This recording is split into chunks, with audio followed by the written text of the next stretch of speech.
ভাত নিয়ে ঝগড়া করায় চিরনিদ্রায় পাঠিয়ে দিলেন ভাবি ও তার 2 শিশুকে।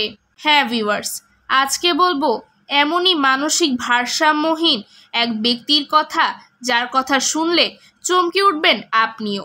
আপনার মনেও প্রশ্ন জাগতে পারে যে মানুষ এমনটা কি করে করতে পারে। আজকে বলবো নজরুল ইসলামের কথা। Welcome to viral video channel. মূল ঘটনা শুরু করার আগেই বলে রাখতে চাই যে চ্যানেলে নতুন হয়ে থাকলে সাবস্ক্রাইব করতে একদমই ভুলবেন না, কারণ আমাদের চ্যানেলে সাবস্ক্রাইব করে রাখলে এবং তার সাথে বেল আইকনটি প্রেস করে রাখলে আমাদের চ্যানেলে আপডেট করা সকল নিউজ সবার আগে আপনার কাছে পৌঁছে যাবে এবং আপনি থাকতে পারবেন সবার থেকে বেশি আপডেটেড। চলুন দেরি না করে প্রথমে ঘটনায় ফেরা যাক। মূল চরিত্রগুলোর সাথে আপনাদেরকে পরিচয় করিয়ে দেওয়া যাক।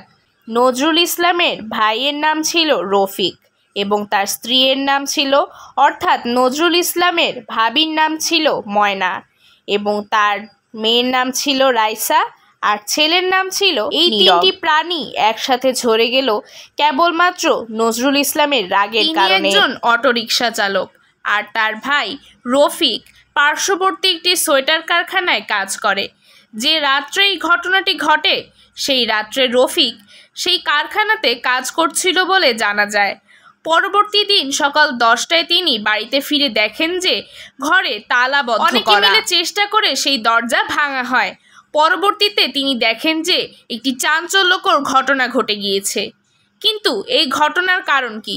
ভালুকা থানার পুলিশদের কাছ থেকে জানা গেছে যে নজরুল ইসলাম দুপুর 12টায় ঘুম থেকে ওঠার পর তার ভাবির কাছে ভাত খেতে চেয়েছিলেন, কিন্তু তিনি ভাত দেননি।